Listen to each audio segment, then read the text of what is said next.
हो, कारें हो, बैलगाड़ियां हो, तांगे हो, जो भी हो, अल्लाह कहता है कि हमने समंदर के अंदर भी और खुश्की के ऊपर भी हमने उनको सवार किया है। यानी ये सारी की सारी चीजें हमने बनी आदम के लिए बनाई है, किसी एक कौम के लिए नहीं। सिर्फ मुसलमान ही ट्रेन में चल सकता है? नहीं, गैर मुस्लिम भी चलेगा। समंदर के जहाजों में सिर्फ मुसलमान ही सफर नहीं करता, गैर मुस्लिम भी सफर करता है। हमने ये सारी की सारी चीजें इंसानों के लिए बनाई हैं, इंसानों को हमने इज्जत दी है और हमने समंदर में भी, तरी में भी और खुश्की में भी हमने उनको सवार किया है। कोई भेदभाव नहीं है किसी कुदरती चीज में, किसी कुदरती चीज में कोई भेदभाव नहीं है। अल्लाह ने सूरज बनाया है, लेकिन कोई कौम ये नहीं कह सकती कि सूरज पर सिर्फ मेरा हक है। मुसलमान ये नहीं कह सकते कि हमारे रब ने बनाया इसलिए सूरज सिर्फ हमारा है। सूरज की रोशनी हिंदुओं को भी मिलती है, मुसलमानों को भी मिलती है, सिखों को भी मिलती है, ईसाइयों को भी मिलती है, जैनियों को भी मिलती है। सब उससे मुस्तफीज हो रहे हैं, फायदा उठा रहे हैं। चांद बनाया, सब उससे फायदा उठा रहे हैं। हवा अल्लाह रब्बुल आलमीन ने चलाई, सब उससे फायदा उठा रहे हैं। आसमान से बारिश होती है, सब उससे फायदा उठाते हैं। हर किसी के खेत में पानी गिरता है, गैर मुस्लिमों के भी खेत में और मुसलमानों के भी खेत में। इसलिए कोई ये नहीं कह सकता कि इस बारिश पर सिर्फ मेरा अधिकार है, मेरा हक है। गौर कीजिए अल्लाह रब्बुल आलमीन ने क्या कहा है, वलक़द कर्रमना बनी आदम, हमने बनु आदम को इज्जत से नवाजा है, मुकर्रम बनाया है। हमने उनको जमीन पर भी और समंदर के अंदर भी हमने उनको सवारियां दी, हमने उनको उठाया है, हमने उनको सवार किया है। तीसरे टुकड़े पर गौर कीजिए, वरज़क़नाहुम मिनत-तय्यिबात, हमने उनको पाकीज़ा रोजी दी है। मेहनत करके कोई भी कमा सकता है, ये हलाल रोजी के दरवाजे हमने मुसलमानों के लिए भी और गैर मुस्लिमों के लिए, सबके लिए हमने अता किए। किसी एक की इजारादारी नहीं है। रिक्शा चलाकर कोई मुसलमान ये नहीं कह सकता है ये मेहनत की कमाई सिर्फ खाने का हक मैं ही रखता हूं। गैर मुस्लिम भी मेहनत कर सकता और करता है। वरज़क़नाहुम मिनत-तय्यिबात, हमने पाकीज़ा रोजी भी हमने उनको दी है। वफ़ज़्ज़लनाहुम अला कसीरिम मिम्मन ख़लक़ना तफ़ज़ीला, दुनिया में हमने जो मखलूक़ात पैदा किए, जो मखलूक हमने पैदा किए, उन तमाम मखलूक़ात में हमने इंसानों को हमने फजीलत अता फरमाई है। सिर्फ मुसलमानों को नहीं कहा, सबको कहा कि हमने और दूसरी तमाम मखलूक़ात पर हमने इंसान को फजीलत अता की है, श्रेष्ठता दिया है, एक मकाम दिया है, एक दर्जा दिया है। और दूसरी मखलूक़ात पर बनु आदम, आदम के बेटे, आदम की औलाद फजीलत रखती है। कुरान की इस आयत ने इंसानियत का ऐसा सबक दिया है हमें कि हम ये कह ही नहीं सकते कि ये सारी चीजें सिर्फ मुसलमानों के लिए है। ना आप किसी से छीन सकते हैं। गैर मुस्लिम मेहनत करता है, उसका मकान अच्छा बन रहा है, आपको भी हक है कि आप उससे ज्यादा मेहनत करके उससे अच्छा मकान बनाइए। वो जितना कमाता आप उससे ज्यादा कमाइए, ये हक तो है आपको। लेकिन किसी से कोई चीज छीनने का हक और पावर नहीं है। इज्जत अल्लाह ने सबको अता फरमाई है। जिस तरह हमें अपनी इज्जत प्यारी है, उनको भी अपनी इज्जत प्यारी है। जिस तरह हमें अपना घर मकान प्यारा है, उनको भी अपना घर मकान प्यारा है। इसलिए जज्बात का एहतराम करना चाहिए, किसी के जज्बात से नहीं खेलना चाहिए। कुरान आप पढ़ेंगे तो आपको पता चलेगा कि कुरान सारी दुनिया की इंसानियत को एक खानदान से जोड़ता है, एक खानदानी बताता है। आपस में रिश्ता जोड़ता है हमारा। अब इधर क्या हो गया?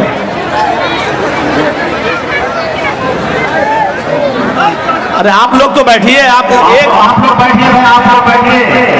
हमारे जो जिम्मेदार हैं महिला पिंडाल जाए और आपसी मुबारसा को खत्म करें।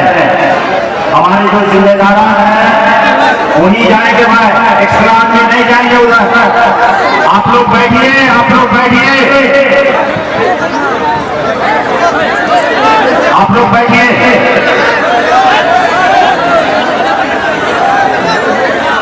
बैठिए भाई।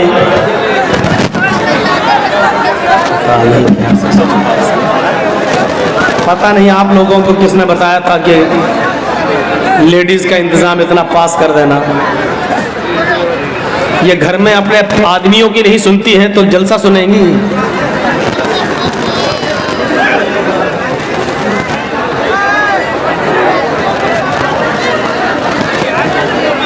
एक मौलाना साहब खुतबा मस्जिद में दे रहे थे। उनका खुतबा सुनकर एक आदमी बेचारा अपने घर गया और अपनी बीवी को गोद में उठा के नाचने लगा। तो बीवी ने कहा क्या बात है, बड़े खुश नजर आ रहे हो, आज मौलाना साहब ने मोहब्बत पर खुतबा दिया है क्या? तो इमाम बेचारा घर का आदमी बोला नहीं, मौलाना साहब ने कहा है खुतबे में जो अपनी सबसे बड़ी मुसीबत को खुशी खुशी उठाएगा वो सीधे जन्नत में जाएगा। तो हम सबसे बड़ी मुसीबत को खुशी खुशी उठा रहे हैं ताकि जन्नत में चले जाएं। तो शौहर परेशान है अपनी बीवियों से और आपने जलसे में इतना पास औरतों का रख दिया है। पूरे जलसे में अपनी चप्पल दिखा रही होंगी, साड़ी दिखा रही होंगी, चूड़ियां दिखा रही होंगी और दुकान बता रही होंगी हम कहां से खरीद के लाए हैं। इनको जलसे में आपने इतना करीब कर दिया।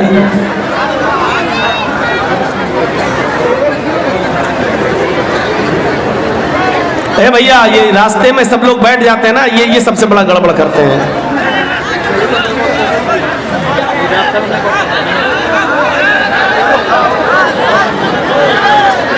बैठ जाइए या जाइए, या तो बैठिए या जाइए यहां से।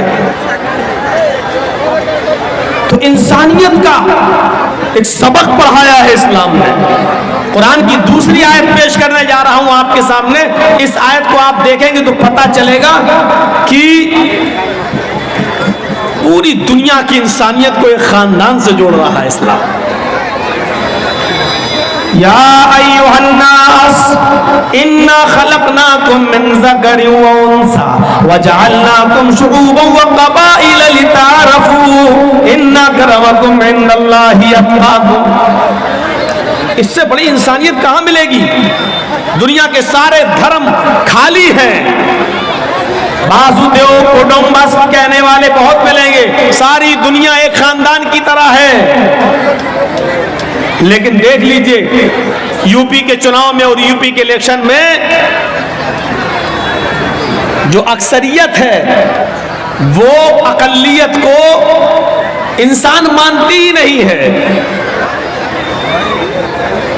पूरा का पूरा चुनाव का प्रचार इसी पर किया जाता है कि हम ही इंसान है, दूसरा इंसान है ही नहीं।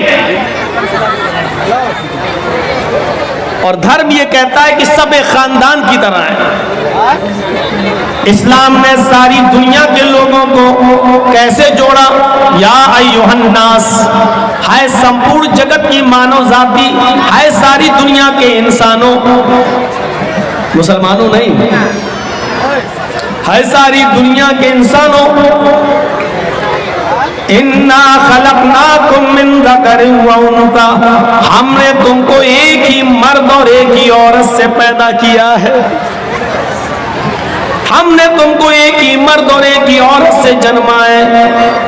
तुम्हारा बाप एक है और तुम्हारी माँ एक है। देखिए कैसा खानदान बना दिया है। तुम सब एक ही बाप के बेटे हो, एक ही माँ के बेटे हो। तुम सबका बाप एक है, तुम सबकी माँ एक है। तुम्हारा बाप आदम, तुम्हारी माँ हव्वा, तुम्हारा बाप आशु और तुम्हारी माँ युवती शत्रुपा। तुम सब एक ही आशू और शत्रुपा की संतान हो, आदम के बेटे हो और हव्वा के बेटे हो, यानी तुम सब आपस में भाई भाई हो। अब क्या रह जाता है? इस आयत के बाद इंसानियत का और आला मकाम कहां से पेश किया जाए? क्या एक बाप की औलाद बता देना और हमें हिंदू और ईसाई और सिख और जैनी और बुद्धिस्ट सबको एक ही बाप का बेटा कहकर भाई भाई बना देना, इसके बाद इंसानियत का कौन सा दर्जा बाकी रह जाता है जो इस्लाम देना भूल गया? नऊजुबिल्लाह, इंसानियत के इस ऊंचे दर्जे पर फाइज किया है। पढ़िए पूरा कुरान और पढ़िए मोहम्मद रसूलुल्लाह सल्लल्लाहु अलैहि वसल्लम की तालीमात, तो आप देखेंगे उसमें इंसानियत के लिए कितनी तालीमात भरी पड़ी है। फरमाया अल्लाह के नबी सल्लल्लाहु अलैहि वसल्लम ने, जब तुम सड़क पर चल रहे हो और रास्ते में कोई तकलीफ दे चीज पड़ी हुई है तो उस तकलीफ दे चीज को हटाना तुम्हारी जिम्मेदारी बन जाती है। बल्कि जिम्मेदारी ही नहीं, तुम्हारा फर्ज बन जाता है, बल्कि ये तुम्हारे ईमान से जुड़ी हुई एक चीज है कि उस तकलीफ दे चीज को हटा दो। जिसके अंदर जितना मजबूत ईमान होगा वो तकलीफ दे चीज को उतना ज्यादा हटाएगा। इसको ईमान की एक शाख, एक ब्रांच बता दिया है। अल्लाह के नबी सल्लल्लाहु अलैहि वसल्लम ने फरमाया, अल ईमान बिज़ुन व सबून शुअबतन, ईमान की 70 से ज्यादा ब्रांचेस हैं, इस्लाम की 70 से ज्यादा शाखाएं हैं। अफजलुहा कौलु ला इलाहा इल्लल्लाह, इस्लाम की सबसे अफजल शाख और ब्रांच क्या है? ला इलाहा इल्लल्लाह का इकरार, अल्लाह के अलावा कोई माबूद नहीं, इस बात का इकरार। व अदनाहा, और ईमान की सबसे अदना, सबसे नीची जो शाख है लेकिन वो भी ईमान का एक हिस्सा है, वो क्या है? इमाततुल अज़ान तरीक, रास्ते में कांटा पड़ा है, ये मत देखो, यहां से हिंदू गुजरेगा, चुभे चुभने दो, कोई पत्थर पड़ा है, हिंदू टकराएगा गिरने दो, यहाँ तो मुसलमान की बस्ती ही नहीं है, हिंदू का सर फूटेगा फूटने दो, जैनी का फूटेगा फूटने दो, सिख का फूटेगा फूटने दो, मेरे बाप का क्या जा रहा है? अगर इस बस्ती में मुसलमान रहते तो आप हटा देते कि किसी मुसलमान को तकलीफ न पहुंचे। इस्लाम क्या कह रहा है? मोहम्मद रसूलुल्लाह क्या फरमा रहे हैं? आपने फरमाया नहीं नहीं, तुम्हें उस पत्थर को वहां से हटाना पड़ेगा, चाहे हिंदू गुजर रहा हो या मुसलमान, सिख गुजर रहा हो या ईसाई, जैनी गुजर रहा हो या बुद्धिस्ट, ये इंसानियत तुम्हारे अंदर होना चाहिए, ये ईमान का एक हिस्सा है। उस तकलीफ दे चीज को, केले के छिलके को, कांटे को, उस पत्थर को या और कोई चीज वहां पड़ी हुई है जिससे इंसान को तकलीफ पहुंच सकती हो, उसको हटा देना ईमान का एक हिस्सा है, ईमान की एक शाख है। लिहाजा उस तकलीफ दे चीज को हटाइए, ये तालीम भरी पड़ी है इस्लाम के अंदर।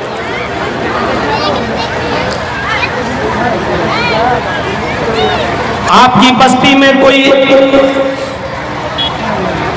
कुआं है जिसमें खारा पानी है, आप कोई मीठे पानी का कुआं खुदवा दें या खरीद कर आप उसको वक्फ कर दें, उससे हिंदू भी पानी पिए, मुसलमान भी, जैन भी, सिख भी, ईसाई भी। गौर करो, जो एक कुत्ते को पानी पिला देने की वजह से एक फाहिशा और बदचलन औरत जो अपना जिस्म बेचती थी, जिसके बारे में हदीस में फाहिशा का लफ्ज मौजूद है, एक दूसरी हदीस में जिसके लिए जानिया का लफ्ज मौजूद है, यानी बदचलन औरत जो जिस्म बेचा करती थी, ऐसी औरत अपने कस्टमर को ढूंढने के लिए और तलाश करने के लिए कहीं जा रही थी। रास्ते में उसको एक प्यासा कुत्ता दिखता है जो जमीन पर अपनी जबान रगड़ रहा है, यानी जमीन से पानी की उम्मीद लगा रहा है कि हमें जमीन से कोई पानी मिल जाए। उस औरत को, उस कुत्ते पर रहम आ गया, उस तवाइफ को, उस बदचलन औरत को। एक हदीस में आता है कि उसने अपनी ओढ़नी, और दूसरी हदीस में आता है कि उसने अपने पैर का मोजा उतारा और उसको अपने दुपट्टे से बांधा और उसको कुएं में डाला और उस मोजे को पूरा भिगो लिया, तर कर लिया, और उस कुत्ते के पास जाकर उसने उस मोजे को या अपनी ओढ़नी को निचोड़ दिया। कुत्ता पानी पीने लगा, वो औरत कई बार कुएं से पानी निकालती है और उस कुत्ते को पिलाती है। अल्लाह के नबी फरमाते हैं, इस इस औरत की इस अदा पर कि उसने कुत्ते को पानी पिला दिया, अल्लाह रब्बुल आलमीन ने इस औरत को जन्नत का मुस्तहिक बना दिया। जब मरी तो वो जन्नत के अंदर दाखिल कर दी गई। एक कुत्ते को पानी पिला देने की वजह से एक तवाइफ, एक फाहिशा औरत बख्श दी गई और वो जन्नत में चली गई। फिर एक आम इंसान को पानी पिलाने का सवाब क्या होगा? एक आम इंसान को इस भेदभाव को खत्म कर दिया जाए कि कौन हिंदू है, कौन मुसलमान है, कौन सिख है, कौन ईसाई है, किसी भूखे को खाना खिला दिया जाए, ये सोचे बगैर कि ये हिंदू है कि मुसलमान है, सिख है या ईसाई। मेरे भाइयों, हदीस की किताबों में भरा पड़ा है, अल्लाह के नबी सल्लल्लाहु अलैहि वसल्लम ने यह फरमाया कि जिसका पड़ोसी भूखा सो गया और तुम खाना खाकर सोए हो तो तुम मोमिन नहीं, मोमिन नहीं। पड़ोसी की कैद में हिंदू और मुसलमान की कैद नहीं लगाई है। आपका पड़ोस में जो भी रहता है, चाहे वो किसी भी धर्म का मानने वाला है, लेकिन आप पेट भरकर अगर सो गए खाकर और आपका पड़ोसी भूखा सो गया, वल्लाही ला युमिन, वल्लाही ला युमिन, वल्लाही ला युमिन। ये हदीस के अल्फाज है कि अल्लाह की कसम वो मोमिन नहीं, अल्लाह की कसम वो मोमिन नहीं, अल्लाह की कसम वो मोमिन नहीं। चाहे अपने घर में उठकर रात के 3 बजे तहज्जुद की नमाज ही क्यों ना पढ़ता हो, लेकिन वो मोमिन नहीं। अगर खुद उसका पेट भरा है और उसका पड़ोसी भूखा सो गया तो वो मोमिन नहीं। जरा तसव्वुर करो, इस्लाम के अंदर इंसानियत का ये मकाम है, ये दर्जा है। वो कहता है इस्लाम कि तहज्जुद भले ही ना पढ़ो, लेकिन पड़ोसी को भूखा मत सोने दो। मेरे भाइयों, ये इस्लाम की तालीम है, ये इस्लाम की शिक्षा है। एक कुत्ते को पानी पिला देने की वजह से तवाइफ जन्नत में चली जाती है, तो फिर इंसानियत को खिलाने और पिलाने वाला ये कितना बड़ा सवाब का मुस्तहिक होगा। यहां से हमें और आपको अंदाजा लगाना चाहिए और अंदाजा लगाकर सोचना चाहिए। हमें और आपको इन तमाम बातों पर गौर भी करना चाहिए। इंसानियत का ये दर्जा, ये मकाम अगर किसी मजहब ने दिया है तो वो इस्लाम देता है। ये इंसानियत का मकाम है। सब एक ही बाप की औलाद है, ये आला दर्जे की महराज। आप रोजे से हैं और सुनो, आप रोजे से हैं और रोजा भी रमजान के महीने में रख रहे हैं जो फर्ज है। आप रोजे से हैं, आपके पड़ोस में एक आदमी बीमार है, हॉस्पिटल में एडमिट है, डॉक्टर ने अर्जेंट ब्लड मांगा है, लेकिन उस आदमी का जो आपका पड़ोसी है वो हिंदू है, ईसाई है, यहूदी है, कोई भी है, मुसलमान नहीं है मान लो, इस्लाम को छोड़कर वो दूसरे किसी मजहब का मानने वाला मान लो थोड़ी देर के लिए, लेकिन बीमार है और डॉक्टर ने कह दिया कि 1 घंटे के अंदर अंदर अगर मुझे इसके ग्रुप का ब्लड नहीं मिला तो हम इसको नहीं बचा पाएंगे। उसके बेटों का ब्लड ग्रुप उसके ब्लड ग्रुप से अलग है, उसकी बीवी का ब्लड ग्रुप अलग है और लोगों का ब्लड ग्रुप उसके ग्रुप से अलग है, लेकिन आप मुसलमान हैं, आपका ब्लड ग्रुप उसके ब्लड ग्रुप से मेच खा रहा है और आप एक बोतल खून दे सकते हैं और उसकी जान बच सकती है। तो ऐसी सूरत में आपको डॉक्टर के पास जाकर एक बोतल खून देना पड़ेगा, इसलिए कि उसकी जान बचाना इस वक्त जरूरी है, आप उसकी नहीं बचा रहे हैं। कुरान कहता मन अहयाहा फकअन्नमा अहयन नास जमिया, जिसने किसी एक इंसान को बचाया उसने पूरी इंसानियत को बचाया। यहां आप एक हिंदू को या एक ईसाई को नहीं बचा रहे, एक इंसान को बचाकर पूरी कायनात की और पूरी दुनिया की इंसानियत और मानवता को बचा रहे हैं। ऐसे मौके पर आपको ब्लड देना पड़ेगा। सवाल यह पैदा होता है, क्या रोजे की हालत में एक बोतल खून देना जायज है कि ना जायज है? यह एक अलग मसला है। मेरे भाइयों, आपको रोजा है, बुखार है, लेकिन डॉक्टर ने ब्लड जांच के लिए सैंपल मांगा है, आप रोजा नहीं तोड़ना चाहते हैं, तो ऐसी कंडीशन में आप ब्लड जांच के लिए 2, 4, 5 ml ब्लड अगर आपका निकाला जा रहा है तो आप निकलवा सकते हैं, आपका रोजा नहीं टूटेगा। सुन लीजिए मसला, अगर 2-4-5 ml ब्लड निकलवाने से आपकी जांच के लिए जाना है ब्लड, 2-4-5 ml ब्लड निकालने से रोजा नहीं टूटेगा, लेकिन आपको एक बोतल खून देना है। एक बोतल खून देने के बाद कमजोरी आना है।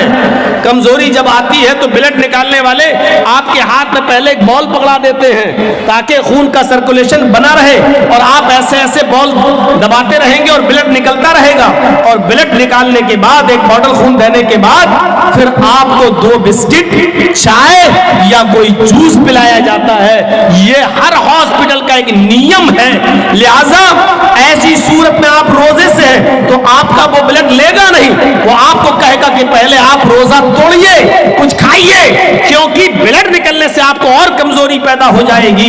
इस्लाम यहां आपको इजाजत देता है कि एक गैर मुस्लिम की जान बचाने के लिए आपको अगर रोजा तोड़ना पड़ रहा है तो रोजा तोड़ दीजिए।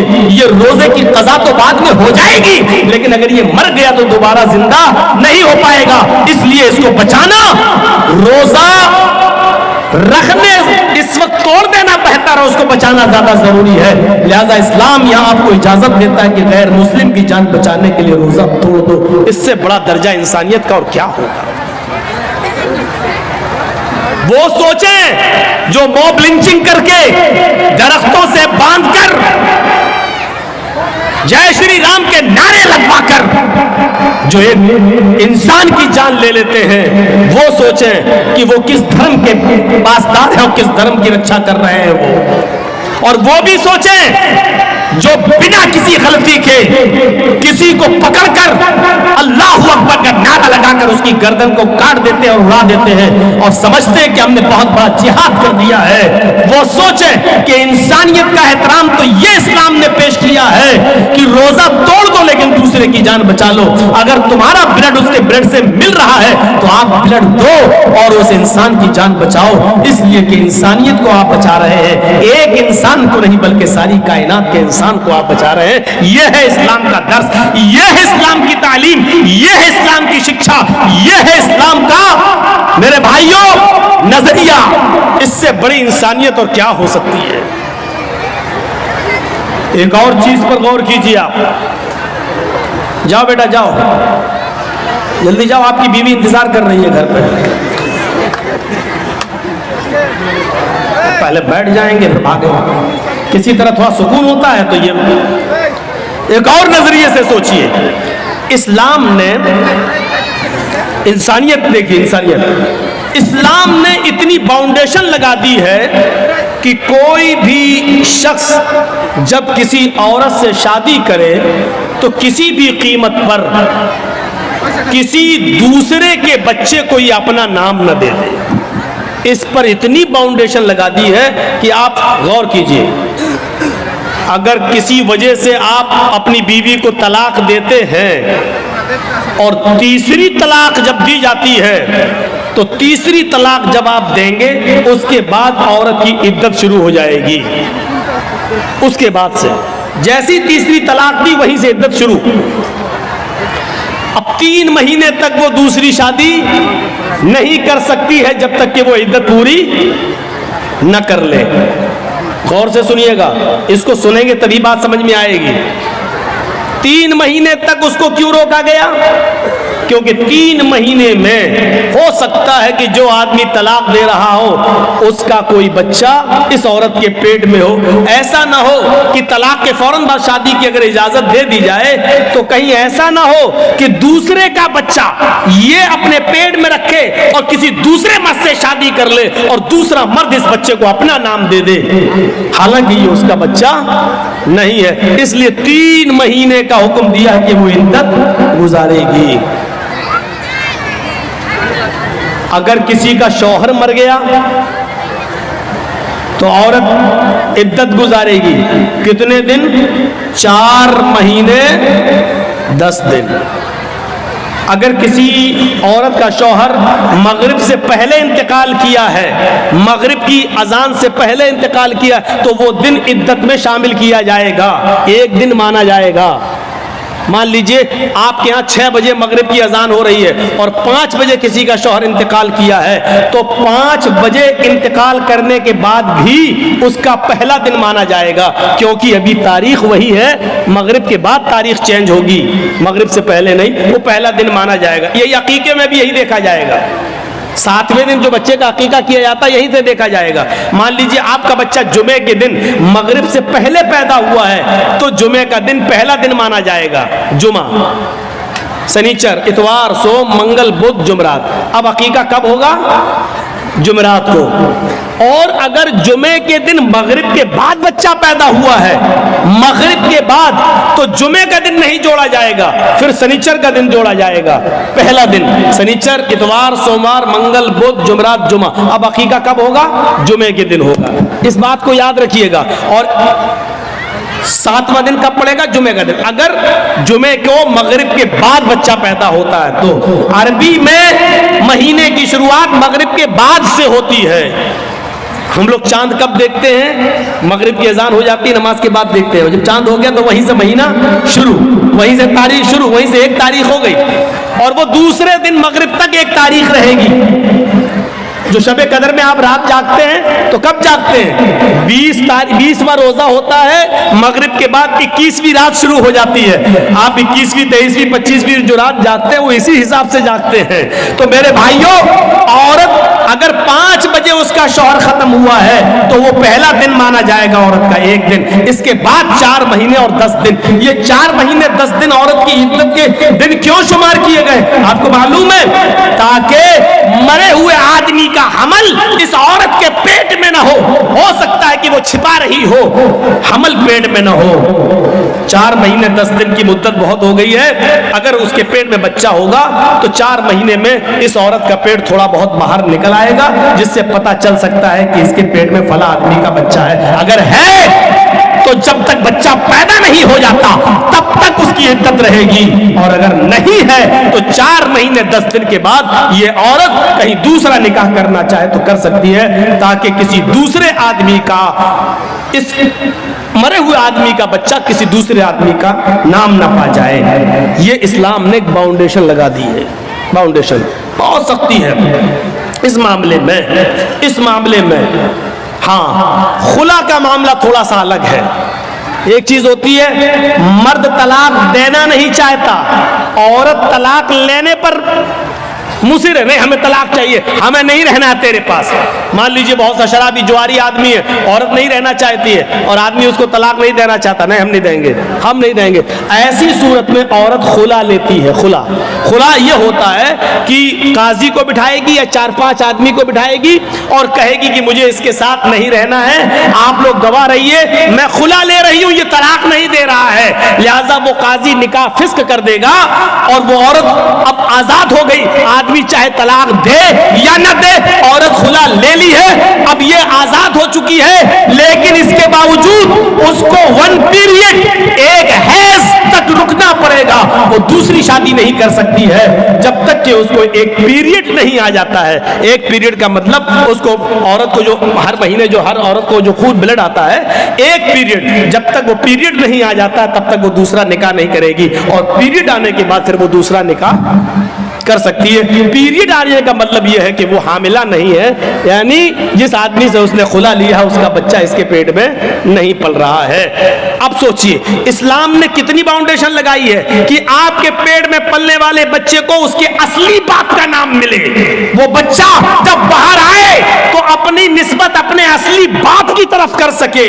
कितनी हिफाजत की है इस्लाम ने नस्ल की, और नस्ल को पाकीज़ा बनाने की कितनी हिफाजत की है। लेकिन इसके बावजूद इस्लाम यह भी कहता है, अगर खुदा न खास्ता किसी औरत के पेट में हराम औलाद पल रही है, जिना की पैदावार है, और उसने इकरार भी कर लिया है कि हराम औलाद है, वो कह भी रही है कि फला आदमी से मेरा साथ संबंध बन चुका था और उसका हमल मेरे पेट में है, तो इस्लाम इंसानियत का वो दर्स देता है कि हराम औलाद होने के बावजूद अगर किसी औरत के पेट में पल रही है तो पेट में बच्चे को मारा नहीं जा सकता है।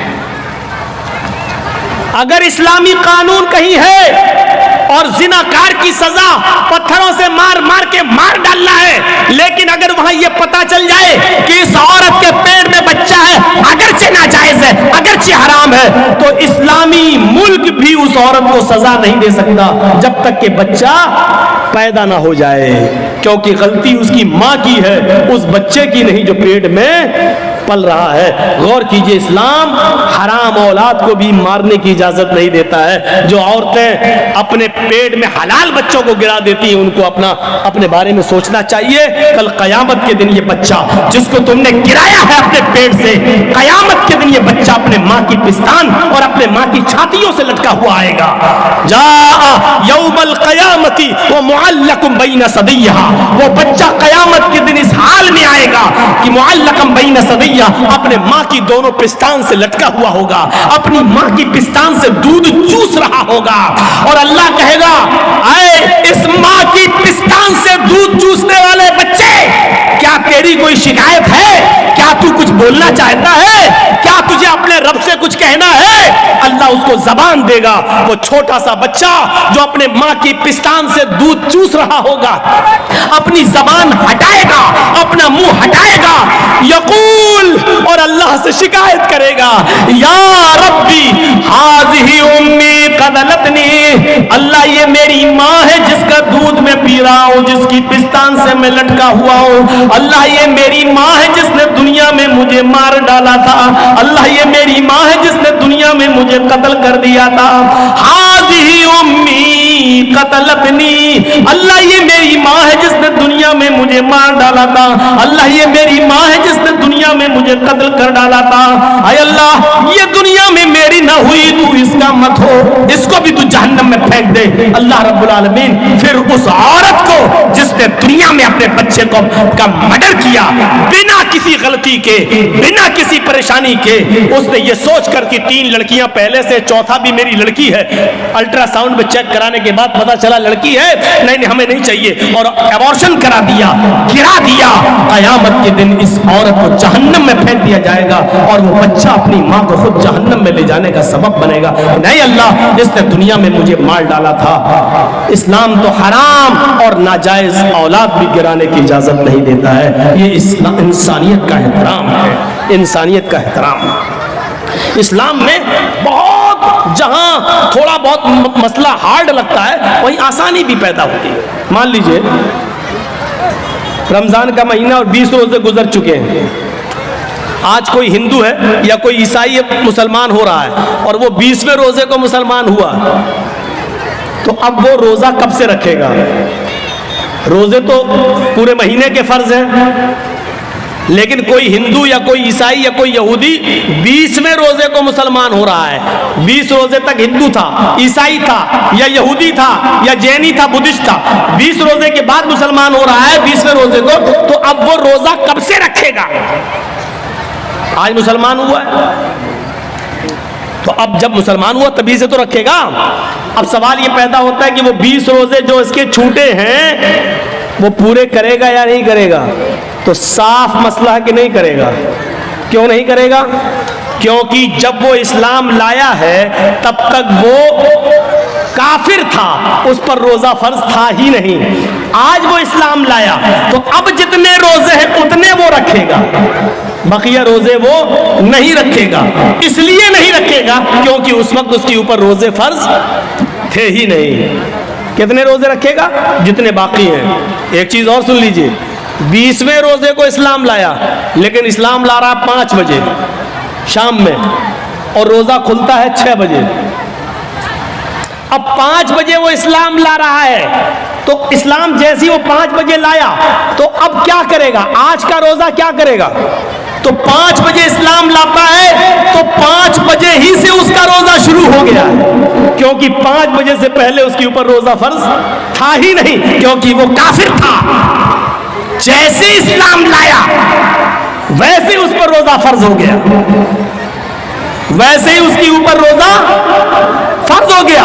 अब 5 बजे ही वो नियत कर लेगा कि मैं रोजे से हूं। इस्लाम ले आया, अशहदु अल्ला इलाहा इल्लल्लाह व अन्ना मुहम्मद रसूलुल्लाह। इस्लाम लाते ही उसके ऊपर असर की नमाज फर्ज हो जाएगी, क्योंकि टाइम अभी बाकी है और इस्लाम ला चुका है, असर का वक्त अभी बाकी है, लिहाजा पहले असर की नमाज पढ़ेगा और यहीं से उसका रोजा भी शुरू हो जाएगा, क्योंकि इस्लाम ला चुका है। जब से इस्लाम लाया यहीं से रोजा शुरू, और 6 बजे वो रोजा सब लोगों के साथ खोल लेगा और उसका ये एक रोजा माना जाएगा, ये एक रोजा माना जाएगा। ये आसानी भी है इस्लाम, ये आसानी भी है। इस्लाम मुश्किल नहीं है, लोगों ने इसको मुश्किल बना दिया है। क्या वो लोग सहाबा नमाजें नहीं पढ़ते थे? क्या वो रोजे नहीं रखते थे? मुश्किल बना दिया है। फजर में नहीं उठ पा रहे हैं साहब, क्यों? अब रात में 1 बजे जर्जी साहब को टाइम मिलेगा, 3 बजे तक जलसा चलेगा, फिर आदमी यहां से जाएगा, थोड़ी देर कमर सीधी करेगा, फजर में उठेगा, नहीं उठ पाएगा। क्लियर है? लेकिन याद रखिए, मौलाना जर्जीज का जलसा और इस जलसे में 2:30 बजे 3 बजे तक जाग लेना और इस जाग लेने के बाद सुबह फजर की नमाज में ना आना, ये दलील नहीं है इस बात की कि आपका जलसा कामयाब हो गया है, या ये उज़्र नहीं होगा कि मैं जलसा सुनने की वजह से रात में जाग लिया इसलिए फजर में हम नहीं उठ पाए। जलसा कराना फर्ज नहीं था, फजर की नमाज पढ़ना फर्ज था। आपने एक फर्ज को छोड़ा उस काम के लिए जो आपके ऊपर फर्ज ही नहीं था। मेरे भाइयों, यहां से ये मैसेज लेके उठिएगा, ये पैगाम लेके उठिएगा, ये तसव्वुर लेके उठिएगा। तो इंसानियत ये होती है, इंसानियत। तो या अय्युहन्नास इन्ना खलकनाकुम मिन ज़करिन व उन्सा व जअलनाकुम शुऊबन व क़बाइल लिताअरफू। तुमको हमने एक मर्द और एक औरत से पैदा किया है, तुम सब आपस में भाई हो, तुम आपस में एक ही बाप के और एक ही माँ के बेटे हो, तुम्हारा बाप एक है, तुम्हारी माँ एक है। अच्छा, एक चीज और बताइए, गौर से सुनना। हम मुसलमान हैं, ये हिंदू है, हम दोनों का झगड़ा हुआ है। अब कोर्ट में गए तो जज साहब बैठे हैं, अगर मुसलमान है तो उनका दिल चाहता है कि हम मुसलमान की तरफ थोड़ा सा झुकाव कर दें, हिंदू है तो वो चाहता है थोड़ा सा हिंदू की तरफ झुकाव कर दें। ये होता है, ये होता है। कुरान ने इंसानियत, यहां पर इंसानियत को फरोग दिया है, इंसानियत को बढ़ावा दिया है और कहा अगर तुम सच्चे मुसलमान हो तो फैसला करते वक्त न कौम देखोगे, न बिरादरी देखोगे, न जात देखोगे, न मजहब देखोगे। हुक्म वला यजरिमन्नकुम शनआनु कौमिन अला अल्ला तादिलू इअदिलू हुवा अक़रबु लित्तक़वा। भाई जिसको जाना हो अभी उठ के चले जाओ यार, क्यों बार बार उठ रहे हो? बहुत डिस्टर्ब होता है हमको सामने। ला यजरिमन्नकुम शनआनु कौमिन, आए मुसलमानों, किसी कौम की दुश्मनी, किसी मजहब की दुश्मनी तुम्हें इस बात पर मजबूर न कर दे कि तुम सच्चा फैसला न कर सको, उनके साथ इंसाफ न कर सको। ऐसा नहीं होना चाहिए। दिलू, हर हाल में सच्चा फैसला करना, चाहे वो मुसलमान के खिलाफ जाए, चाहे वो हिंदू के खिलाफ जाए, ईसाई के खिलाफ जाए, तुम्हारे अपने खिलाफ जाए, तुम्हारे अपने बेटे के खिलाफ जाए, तुम्हारी अपनी औलाद के खिलाफ जाए। अच्छा, आपके यहाँ मान लीजिए, हमें नहीं मालूम चापी में ये होता है या नहीं होता है, बंगाल के जलसों में बहुत जगह ऐसा देखा गया है कि एक गांव में कोई लड़का उसी गांव की किसी लड़की को लेके भाग गया, 2-4 दिन के बाद पकड़ गए, गांव वापस आए। अब लड़की का बाप रोता है, ओ मेरी लड़की तो इज्जत लुट गई, बर्बाद हो गई, मुंह दिखाने के लायक नहीं है। अब जोर डाला जाता है गांव की तरफ से कि तू लेके भागा था, चल अब शादी करो उसके साथ। ये गांव की तरफ से फैसला होता शादी करो उसके साथ, और वो लड़का तैयार नहीं है शादी करने के लिए। वो लड़का कह रहा भाई शादी की तो कोई बात ही नहीं हुई थी।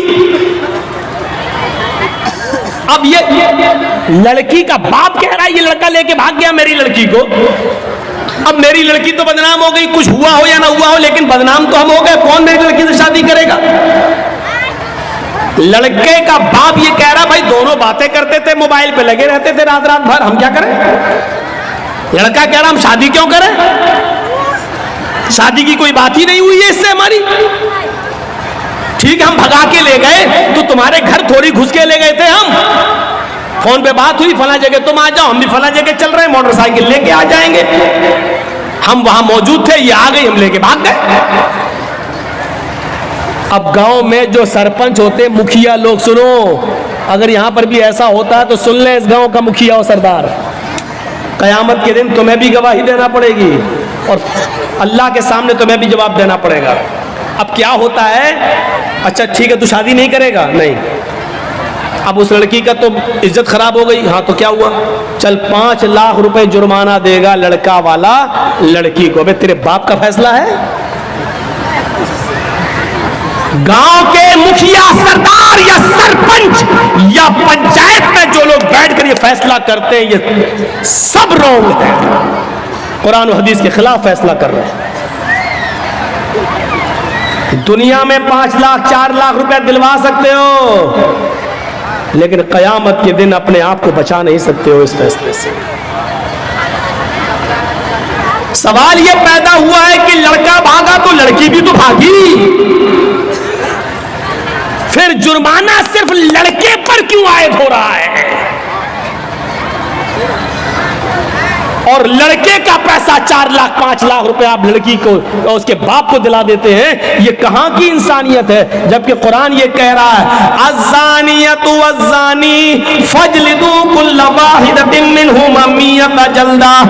जिना करने की, बदकारी की शुरुआत लड़के की तरफ से पहले नहीं, लड़की की तरफ से पहले होती है। भागने और भगाने की शुरुआत लड़के की तरफ से नहीं, लड़की की तरफ से पहले होती है। ये सुई है, ये धागा है, दर्जी साहब सुई में धागा डाल रहे हैं, लेकिन सुई को हम ऐसे हटा देते हैं, धागा जा ही नहीं सकता है। जब सुई अपनी जगह पर खड़ी है, टस से मस नहीं हो रही है, तब धागा उस सुई के अंदर चला जाएगा। ये साफ सरी दलील है, अगर लड़की अपने आप को बचाए तो लड़का कभी उसके साथ जिना कर ही नहीं सकता। मौलवी जर्जीस की बात इंडियन कानून के खिलाफ है, लेकिन कुरान और हदीस की रोशनी में है। जिना की शुरुआत अगर लड़की भागने के लिए तैयारी ना हो तो लड़का भगा ही नहीं सकता है, लड़की भागती नहीं। सवाल है साहब, मेरा लड़का, तुम्हारा लड़का मेरी लड़की भगा के ले गया, तू तो 18 साल तक पालता रहा, फिर तू अपनी अलमारी भी नहीं बचा सका, वो पैसा भी लेके भाग गई और सोना भी लेके चली गई, जेवर भी लेके चली गई। जब तू अपनी लड़की पर इतना कंट्रोल नहीं कर सका तो जुर्माना लड़के वालों पर लगाते हैं, और ये फैसला पंचायत करती है, गांव की सरपंच करता है, मुखिया करता है, सरदार करता है, ये फैसला जो कुरान और हदीस के खिलाफ है। शादी हो सकती है या नहीं वो एक अलग मसला है, वो अलग जाने दीजिए। सवाल यह है क्या जुर्माना लड़के ही के ऊपर आयद होगा, जबकि भागने में दोनों ने बराबर बराबर की भागीदारी ली है। कोई लड़का जबरदस्ती घर में घुसकर लेकर तो नहीं गया था, आपकी लड़की भी घर से निकली, लड़का भी निकला, दोनों निकले, एक हफ्ता गायब रहे फिर आए, वो एक अलग मसला है। लिहाजा जुर्माना आयद होना चाहिए तो दोनों पर होना चाहिए, कोड़े पड़ना चाहिए तो दोनों पे पड़ना चाहिए, संसार होना चाहिए तो दोनों को होना चाहिए, अगर सजा मिलनी चाहिए तो दोनों को बराबर बराबर मिलनी चाहिए। आप यहाँ लड़के पर 5 लाख 2 लाख 3 लाख का जुर्माना लगाकर आप सजा नहीं दे रहे हैं, बल्कि लड़के से लड़की को अवार्ड दिलवा रहे हैं, इनाम दिलवा रहे हैं। अब गांव की और दूसरी लड़कियों को ये उत्साहन मिल रहा है कि हम भाग रहे हैं, अगर शादी होगी तब भी ठीक और नहीं होगी तो 5 लाख रुपया में वैसे भी मिल जाएगा। इस 5 लाख रुपए में तो हम दूसरी शादी भी किसी और से अच्छी तरीके से कर सकते हैं। सुन लो, इस जुर्माने पर जिन लड़कियों के हौसले बढ़ते हैं उनका गुनाह भी इन पंचायतों के सर पर रखा जाएगा। वला यजरिमन्नकुम शनानु कौमिन अला अल्ला तादिलू, किसी कौम की दुश्मनी तुम्हें इस बात पर मजबूर न कर दे कि तुम अदल न करो, फैसला न करो। ऐसा नहीं होना चाहिए। ए दिलो हुआ अक़रबु लित्तक़वा, हर हाल में इंसाफ करना, हर हाल में सच्ची बात कहना, चाहे वो किसी के भी खिलाफ हो। हजरत अली रजी अल्लाह ताला अन्हु की एक जिरा क्या होती है आपको बताऊं? जिरा होती है, जंग में जब लड़ा जाता था तो एक लोहे की कमीज की तरह या कुर्ते की तरह एक वो होता था, वो अपने गले में डाल लिया जाता था ताकि दुश्मन का तीर सीने में न लगे, उस लोहे पर लग जाए।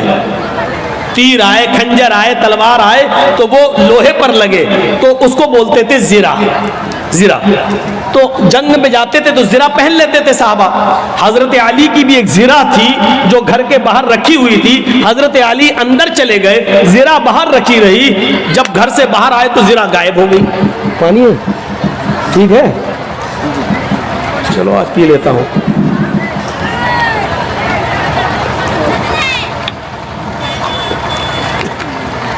वो जिरा गायब हो जाती है।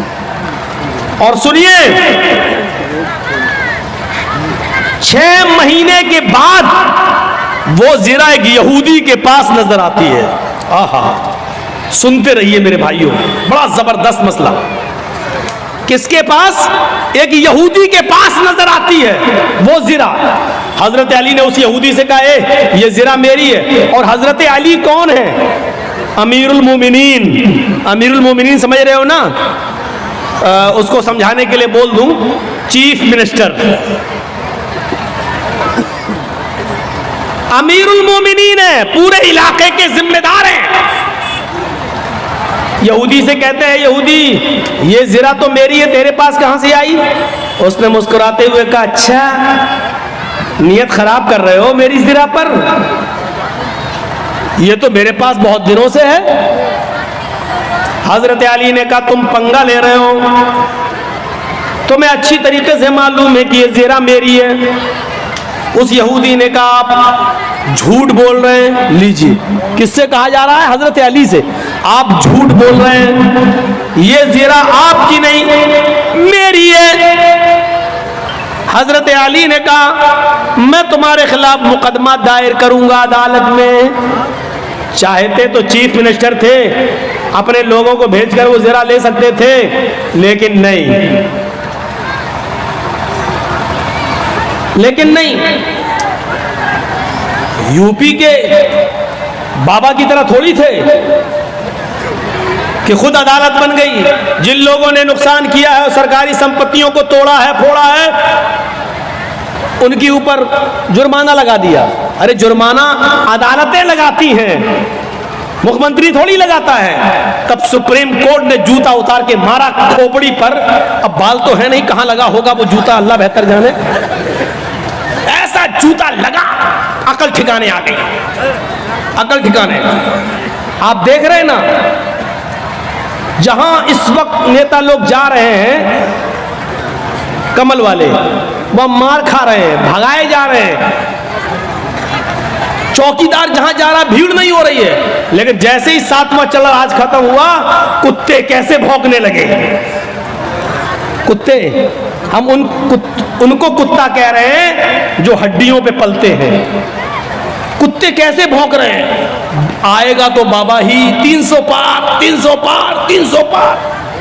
देख रहे हैं कैसा माइंड सेटअप कर दिया, किस तरीके से भौंकना शुरू कर दिया।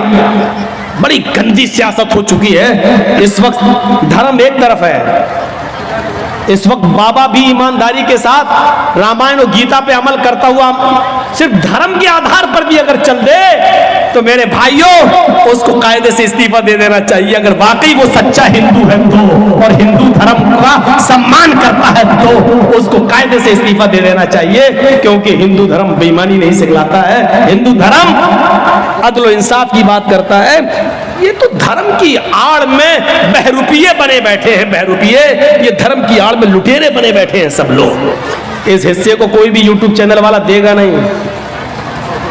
जो हम बोले हैं अभी ये बात, अगर मैंने कहीं भी देख लिया उसको इसी ऐसी स्टेज से नाम लेके भगाऊंगा, क्योंकि हमारी नजर है सब पर। उसको घुसने नहीं दूंगा फिर अपने जलसे में, नाम लेके भगाऊंगा उसको।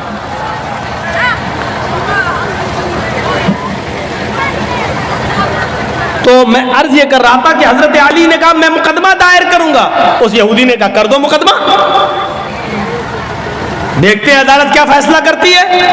हजरत अली ने मुकदमा दायर कर दिया। कहां? कोर्ट में, अदालत में। और जज कौन है? काजी शुरैह। और ये जज किसने बनाया? हजरत अली ने। जज किसका? अली ने बनाया। लेकिन जज बना जरूर रहे हजरत अली, लेकिन जज ने ये नहीं देखा कि मुझे जज बनाया किसने। जज का मतलब ये होता है कि मुझे अदल और इंसाफ को कायम रखना है। कुरान की आयत के पेश नजर के वला यजरिमन्नकुम शनानु कौमिन अला अल्ला तादिलु इदिलु हुवा अक़रबु लित्तक़वा। कभी किसी कौम की दुश्मनी तुम्हें गलत फैसला करने पर मजबूर न कर दे, सही फैसला करना, चाहे वो किसी के खिलाफ। उस यहूदी के पास नोटिस पहुंचा कि तुम्हें भी आना है। हजरत अली और यहूदी दोनों एक ही दिन पहुंचते काजी शुरैह की अदालत में। काजी शुरैह की अदालत में ये ऐसा जज नहीं था जो हमारा चौकीदार बना देता है, इसलिए बाबरी मस्जिद का फैसला उनके पक्ष में चला जाता है, क्योंकि हमने आपका नमक खाया है तो नमक हलाली तो करना ही है। ये सिस्टम नहीं था वहां। हजरत अली रजी अल्लाह ताला अन्हु भी कोर्ट में मौजूद है, कटघरे में खड़े हैं, यहूदी भी दूसरे कटघरे में खड़ा है। पूछा अली मुकदमा आपने दायर किया है, बताओ क्या प्रॉब्लम है? कहा इस यहूदी के पास एक ज़िरा है, वो ज़िरा मेरी है, और यहूदी कहता है कि वो ज़िरा मेरी है, लिहाजा इस यहूदी से वो ज़िरा मुझे दिलवाई जाए। काजी साहब ने कहा है यहूदी हजरत अली कह रहे हैं कि वो ज़िरा मेरी है, तुम इसके बारे में क्या कहना चाहते हो? उस यहूदी ने कहा हजरत अली झूठ बोल रहे हैं, ज़िरा मेरी है, इस वक्त मेरे पास है, मैं अदालत के बाहर रख कर आया हूं। काजी ने हजरत अली से कहा अली ये शख्स कह रहा वो ज़िरा मेरी है, तुम कह रहे हो वो मेरी है। अभी ज़िरा तो इस यहूदी के पास ही रहेगी, क्योंकि उसका मालिक वो है, भी उसके पास है। लेकिन मुझे ये बताओ कि अगर वो ज़िरा तुम्हारी है तो तुम्हारे पास कोई गवाह है या नहीं? उस गवाह को बुलाओ, मैं उससे पूछूं उस ज़िरा में क्या क्या तुमने देखा है और किस बुनियाद पर कहते हो कि वो अली की ज़िरा है। हजरत अली ने कहा हाँ गवाह है। कहा कौन? कहा है। कहा उस गवाह को बुलाओ। जब गवाह को बुलाया गया तो वो गवाह हजरत अली के बेटे हजरत हसन थे। वो कटघरे में खड़े हुए और गवाही देने लगे, अरे काजी साहब ये मेरे अब्बू की ज़िरा है और मैं ज़िरा को अच्छी तरह पहचानता हूँ, मेरे बाप कभी झूठ नहीं बोले, लिहाजा ये ज़िरा मेरे अब्बू की है, मैं गवाही देता हूँ इस ज़िरा को यहूदी से लेकर मेरे बाप को दिलवाया जाए। काजी साहब का फैसला सुनिए, काजी साहब का फैसला सुनिए। काजी साहब कहते हैं अमीरुल मोमिनीन से आए अली जी, आपकी गवाही आपके बेटे ने दी और शरीयत बाप के हक में बेटे की गवाही मोतबर नहीं मानती है। शरीयत कहती है, कुरान और हदीस कहती है बाप की गवाही अगर बेटा दे तो उस गवाही को नहीं माना जाएगा, क्योंकि बेटा अपने बाप के खिलाफ बोलता ही नहीं है, वो अपने बाप की हिमायती में बोलता है। लिहाजा कोई दूसरा गवाह लाओ, आपके बेटे की गवाही शरीयत के मुताबिक कबूल नहीं। हजरत अली ने कहा एक दूसरा गवाह भी है मेरे पास, अपने गुलाम को बुलाया। जब गुलाम कर घरे में आता है हजरत अली ने कहा ये मेरा गवाह है। गुलाम ने गवाही दी कि ये ज़िरा अली की है, हमारे आका की है। हजरत जज साहब ने पूछा काजी साहब ने कि तुम कौन हो? कहा मैं इनका गुलाम हूं। फरमाया कंबर नाम है मेरा, मैं इनका गुलाम हूं। कहा है अली, शरीयत कहती है मालिक के हक में गुलाम की गवाही भी कबूल नहीं की जाती है, क्योंकि गुलाम अपने आका के खिलाफ, अपने मालिक के खिलाफ बोलता ही नहीं है। उसके ऊपर अपने मालिक का प्रेशर होता है। वो जानता है कि अगर अपने मालिक के फेवर में नहीं बोला तो घर मार खाएंगे, हमें मारा जाएगा, सताया जाएगा। लिहाजा मालिक के हक में गुलाम की गवाही भी कबूल नहीं। ऐ अली, मुअज़्ज़रत के साथ आपकी गुलाम की गवाही भी कबूल नहीं की जाएगी, कोई और गवाह हो तो लाओ। हजरत अली ने कटघरे में खड़े होकर कहा, ऐ जज साहब, काजी साहब, इन दो गवाहियों के अलावा मेरे पास और कोई गवाही नहीं है। आजकल तो 100-100 रुपए में झूठे गवाह मिल जाते हैं। मेरे पास और कोई गवाही नहीं है। काजी साहब का फैसला होता है, आ यहूदी हजरत अली जिरा को साबित करने में और गवाह पेश करने में नाकाम रहे। वो शरीयत के मुताबिक सच्चा गवाह पेश नहीं कर सके, और जो गवाह पेश किया वो शरीयत के दायरे में आता ही नहीं है। लिहाजा अली नाकाम रहे जिरा को अपना साबित करने में। वो जिरा के मालिक तुम हो, और अदालत ये फैसला करती है कि वो जिरा के हकदार तुम ही रहोगे, वो जिरा तुम्हारी रहेगी, उस जिरा पर तुम्हारा हक है, तुम जा सकते हो और जिरा भी ले जा सकते हो। ये उस जज का फैसला है जो हजरत अली ने बनाया, ये उस काजी का फैसला जिसको हजरत अली ने बनाया। लेकिन कुरान और हदीस के मुताबिक फैसला किया।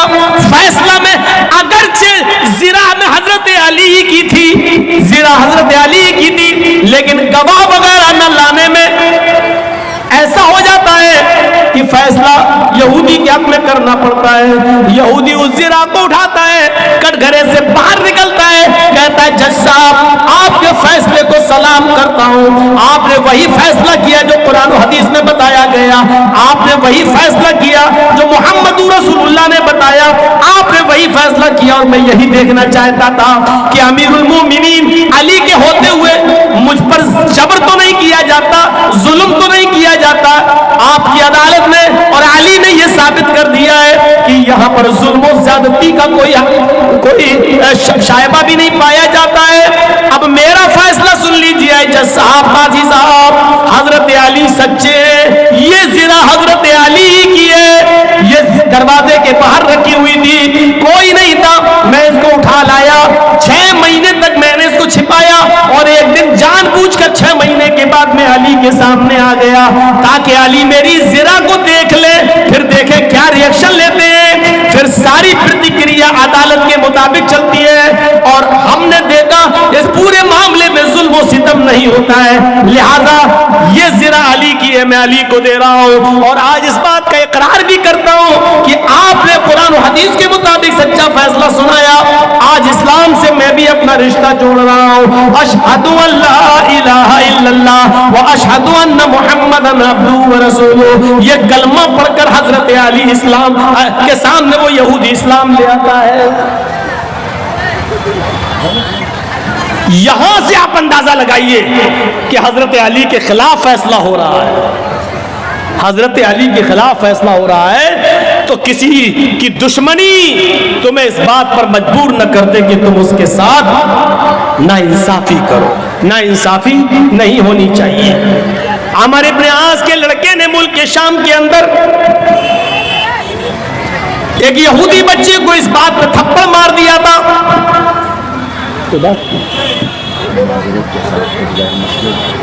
3 बजे रात में नहीं होता, नहीं होता 3 बजे रात में कोई गैर मुस्लिम नहीं होता, ये सब बकवास है। जो भी हो, लेकिन ये चीज़ सही नहीं है। 20 तकरीर में आप किसी का टॉपिक बदलवाएं, ये अच्छी आदत नहीं है। इसीलिए आप खुद सोचो कि बिहार बंगाल तंग आ गए हैं। जो चीज़ नहीं, वो सब नहीं होता। गैर मुस्लिम है तो आगे बिठा लो उनको, लाइए, हम उनसे पूछे कि उनकी समझ में आ रहा कि नहीं आ रहा, आप लाइए उनको आगे बिठा लिए। जो भी हो, कोई भी मुखिया हो, लेकिन ये चीज़ सही नहीं है। बीच में तकरीर चल रही, इस्लामी तकरीर चल रही, कुरान हदीस की तकरीर सुन रही। अब आप वेद सुनना चाहते हैं, यानी कुरान हदीस छोड़ के वेद सुनना चाहते हैं। आप लोगों से चंदा कर रहे हैं, आप कुरान हदीस के नाम पे वेद सुनना चाह रहे हैं, यानी कुरान हदीस की कोई वैल्यू नहीं रही, सारा वेद की इतनी वैल्यू बढ़ गई है। खुद फैसला करो कि हम कहाँ जा रहे हैं, कहाँ जा रहा मामला है। इस नौटंकी बन के रह गई है जलसों की। रात के 2:35 हो रहे हैं और अब हिंदू भाई जाग रहे होंगे। शिवरात्रि पे तो जागते नहीं है, नवरात्रि पे तो जागते नहीं है अपने, वो रात में 2:35 पे जागेंगे। और आप लोगों का हिसाब ही गलत है। जलसा हो, गैर मुस्लिमों को कुर्सियां लगा के आगे बिठाइए और उनको सुनवाइए, तब हमको बुलाइए, हम वेद पढ़ेंगे। आप भैंस के आगे बीन बजाओ, भैंस क्या समझेगी बेचारी। हम वेद पढ़ देंगे, अभी इतना वेद पढ़ देंगे, इतना वेद पढ़ देंगे कि आप तंग आ जाएंगे। अब सही है पढ़ रहे हैं कि गलत पढ़ रहे हैं, आप क्या जाने। ये तो एक हिंदू ही बेचारा समझ सकता है कि उसके यहाँ है कि नहीं है। ये सब चीजें बहरहाल गलत है कि आप किसी का टॉपिक 20 तकरीर में आप बदलवाएं। या तो आप पहले टॉपिक दे देते हमें, मौलाना साहब आपका टॉपिक ये रहेगा, आपको इस पे बोलना है। आप पहले हमें टॉपिक नहीं दे रहे हैं, जलसे का डेट ले रहे हैं, तो हमें नहीं बता रहे हैं कि आपको क्या बोलना है, और फिर बीच में आप हमसे कहेंगे कि वेद पढ़िए। ये चीज सिस्टम सही नहीं है। अब यहां से हम वेद कहां से घुसेड़ रहे हैं बताइए तो आप। अब घुसेड़ रहे हैं तो हमारा मौजू छूट रहा है, जिस पे हम बोल रहे हैं, जिस पे हम बोल रहे हैं वो हमारा छूट रहा है। और ये तकरीर जब यूट्यूब के जरिए दूसरे लोग सुनेंगे तो कहेंगे ये मौलवी कितना जाहिल है, बोल रहा था इस पे और फिर आ गया इस पे, इसको कुछ आता ही नहीं है। आपको वैसे ही मालूम है कि कितने मुल्ला मौलवी हमारे पीछे पड़े हुए हैं। तो थोड़ा सा सब्र करिए आप। मुखिया जी से मेरी गुजारिश है, जिसने पर्चा दिया है उनको